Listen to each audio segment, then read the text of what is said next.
ஒரு அழகான மாலை நேரம். அரண்மனையின் பூந்தோட்டத்தில் நிலா தேவகி அம்மாளுடன் அமைதியாக பேசிக்கொண்டிருந்தாள்.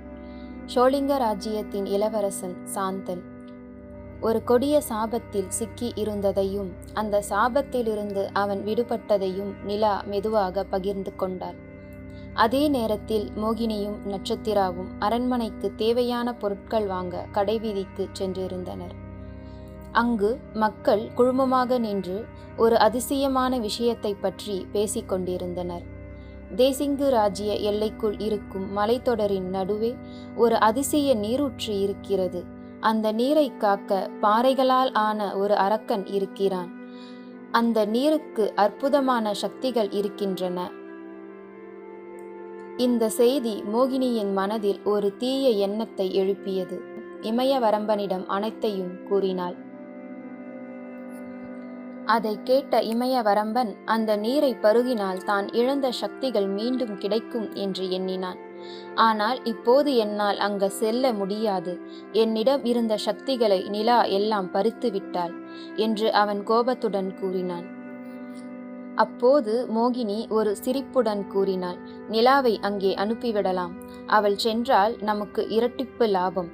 அரக்கன் அவளை அழித்து விட்டால் நம் எதிரி நீங்கிவிடுவாள். அல்லது அவள் நீரை கொண்டு வந்தால் நீங்கள் உங்கள் சக்திகளை மீண்டும் பெறலாம். இந்த திட்டம் இமயவரம்பனுக்கு மிகவும் பிடித்தது.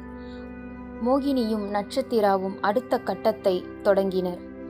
நட்சத்திரா தாங்க முடியாத வலியில் தவிப்பது போல படுக்கையில் படுத்துக்கொண்டு நடித்தாள். அதை பார்த்த நிலா பயந்து பதறினாள்.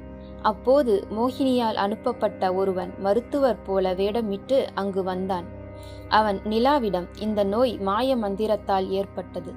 இதற்கு ஒரே தீர்வு அதிசய நீரூற்று. அந்த நீரை பருகினால் நட்சத்திரா குணமாகி விடுவாள் என கூறினான். என் தங்கைக்காக நான் எதையும் செய்வேன் என்று நிலா உறுதியுடன் கூறினாள். நான் போய் அந்த நீரை கொண்டு வருகிறேன் என்று கூறி அவள் தனது பஞ்சவர்ண கிளியுடன் மலைத்தொடரை நோக்கி பயணம் தொடங்கினாள். அந்த நீரூற்றை கண்டபோது அதன் அழகை கண்டு நிலா மெய்மறந்து நின்றாள். ஆனால் அதன் அருகே ஒரு பாறை அரக்கன் உறங்கிக் கொண்டிருந்தான். நிலா மெதுவாக முன்னேறினாள். ஒரு சிறிய சத்தம் கூட அந்த அரக்கனை விழிக்க வைத்துவிடும். அப்போது நிலா ஒரு புத்திசாலித்தனமான முடிவை எடுத்தாள். ராணி சங்கவையம்மாள் கொடுத்த மாய மோந்திரத்தை அவள் பயன்படுத்தினாள். ஒரே கணத்தில் நிலா மறைந்து விட்டாள். அவள் அமைதியாக நீரை எடுத்துக்கொண்டாள். அந்த நேரத்தில் அரக்கன் விழித்து கொண்டான். உடனே பஞ்சவர்ண கிளி பாறை அரக்கனின் அருகில் சென்று அங்கும் இங்கும் பறந்து அரக்கனை திசை திருப்பியது. அதை பயன்படுத்தி நிலா அங்கிருந்து தப்பித்தாள். அவள் பாதுகாப்பாக அரண்மனைக்கு திரும்பினாள். ஆனால் மோகினியால் இதனை ஏற்க முடியவில்லை.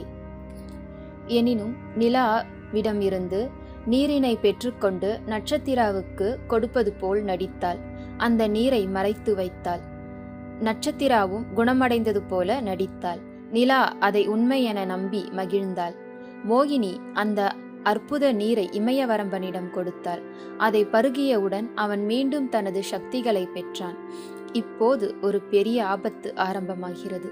இனி என்ன நடக்கப் போகிறது? நிலா கொடிய சக்திகள் பெற்ற இமயவரம்பனை மீண்டும் தோற்கடிப்பாளா? தொடரும்.